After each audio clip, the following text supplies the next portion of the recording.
বিসমিল্লাহির রহমানির রহিম। আসসালামু আলাইকুম আরহামাতুল্লাহি আবরকাতুহু। আলহামদুলিল্লাহ, আসসালাতু ওয়াসসালামু আলা রাসূলিল্লাহ। আপনারা যারা আমাদের চ্যানেলটি এখনও সাবস্ক্রাইব করেননি তারা আমাদের চ্যানেলটি এখনই সাবস্ক্রাইব করুন এবং আমাদের পাশে থাকার বেল বাটনটি এখনই অন করুন।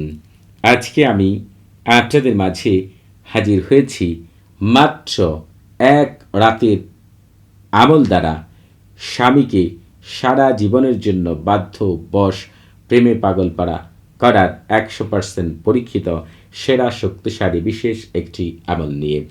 ঠিক একইভাবে আমল করে স্ত্রীকেও সারা জীবনের জন্য আপনি বাধ্য এবং বশ করতে পারবেন, প্রেমে পাগলপাড়া রাখতে পারবেন।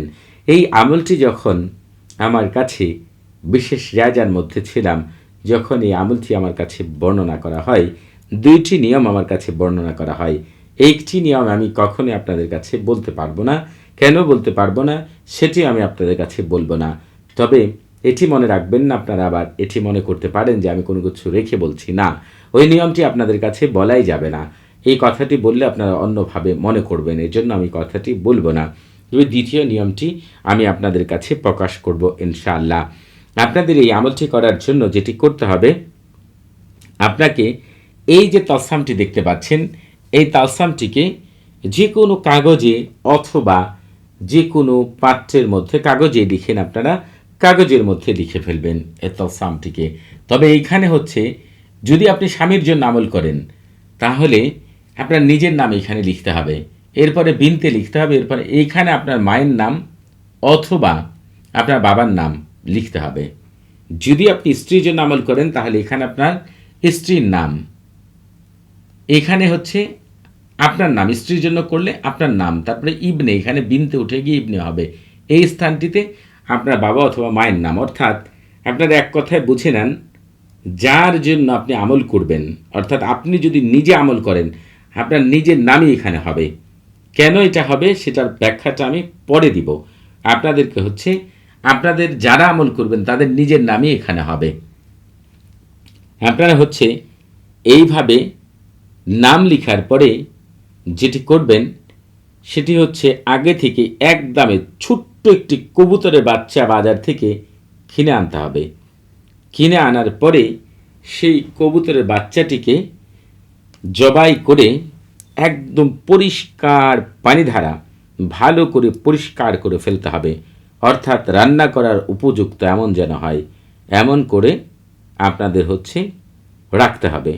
রাখার পরে এই কাগজের মধ্যে সেই কবুতরের বাচ্চার অংশটি অথবা বাচ্চাটিকে আপনার হচ্ছে কাগজ দ্বারা যেখানে তালসাম লিখেছেন সেটাতে ভালো করে পেঁচাতে হবে। পেঁচানোর পরে আপনার ঘরের কোথাও সেটিকে রেখে দিতে হবে। যদি স্বামী স্ত্রী আপনার হচ্ছে একসাথে থাকেন, চেষ্টা করবেন ওই রাতে নিজেরা সহবাস করার জন্য। যদি কোনো কারণে দূরে থাকে তাহলে হচ্ছে আপনারা এই আমলটি করতে পারবেন না, অন্য আমল করতে হবে। অর্থাৎ এটি কাছে থাকলে স্বামী স্ত্রীকে সারা জীবনে বাধ্য করার জন্য এই আমলটি করতে পারবেন। দূরের জন্য, অনেক দূর থেকে স্বামীকে বাধ্য বশ প্রেমে পাগলপাড়া করার অনেক আমল আমার চ্যানেল দেওয়া আছে, সেগুলো আপনারা করে নিতে পারবেন। আপনারা যেটি করতে হবে, এই যে দেখেন এখানে আমি একটু চিহ্ন দিয়ে পার্থক্য দেখে দেওয়া, অর্থাৎ এই পর্যন্ত লিখতে হবে, এখানে ফাঁকা করে আবার এইখান থেকে তালসামটি লিখতে হবে। আপনারা এইভাবে তালসামটি লেখার পরে আপনারা হচ্ছে এই যে কবুতরের বাচ্চাটি হচ্ছে এই যে তালসামের মধ্যে পেঁচাবেন, রাত্রে রেখে দিবেন। যদি কোনো কারণে মনে করেন সেটি নষ্ট হয়ে যেতে পারে, পরবর্তীতে আপনি ফ্রিজিং করতে পারেন। 2-3 ঘন্টা এভাবে ঘরের ভিতরে রাখার পরে আপনি সেটিকে আবার ফ্রিজিং করতে পারেন। তবে ওই রাত্রে আপনারা চেষ্টা করবেন স্বামী স্ত্রী সহবাস করার জন্য। এরপরে সকালে উঠে আপনি যেটি করবেন, এই যে কবুতরের বাচ্চাটি রয়েছে এটিকে ঘিতে এমনভাবে ভাজবেন যাতে করে সেটি বাদামি রং হয়ে যায়, বাদামি কালার হয়ে যায় এই ঘি। তারপরে সেটিকে স্বামীকে খাইয়ে দিবেন। আমি গ্যারান্টিতে আপনাদের বলতে দিলাম যে ওই স্বামী সারা জীবনে কোনো দিন ওই স্ত্রীর অবাধ্য হবে না, সারা জীবনের জন্য প্রেমে পাগলপাড়া থাকবে। আরেকটি নিয়ম সম্পর্কে আপনাদের বলতে পারলাম না, মাফ করবেন। তবে আপনারা এই নিয়মে করে দেখবেন 100% কামিয়াব হবেন। তবে আপনারা এই আমলটি করার আগে একটি আমল করার জন্য 10টি নিয়ম, তার প্রেম মহব্বতের ক্ষেত্রে নির্দিষ্ট কিছু দিন এবং আমল করার 4টি শর্ত যদি মেনে আমল করেন, এত ফলাফল পাবেন যে জীবনে কোনো দিন কেউ জাদু কুফুরি বাঞ্ছনা করেও নষ্ট করতে পারবে না, সাথে সাথেই ফলাফল পেয়ে যাবেন ইনশাআল্লাহ। এই আমলটি করার আগে অবশ্যই আপনারা এই ইজাজত নিয়ে আমল করবেন। আপনারা যারা কমেন্টের মাধ্যমে ইজাজত নিতে চান তারা নিজের নাম, বাবার নাম, মায়ের নাম, পূর্ণ ঠিকানা উল্লেখ করে রুচিশীল কমেন্ট করবেন। আর যারা কথা বলার মাধ্যমে ইজাজত নিতে চান তারা সালাম বিনিময় করার পরে নিজের পূর্ণ পরিচয় উল্লেখ করে কি বিষয়ে ইজাজত নিতে চান সেটি বলবেন।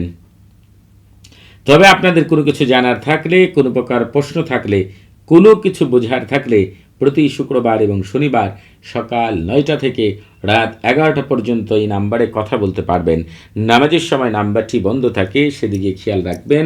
সবাই ভালো থাকবেন। আসসালামু আলাইকুম রহমতুল্লাহি ওয়া বারাকাতুহু।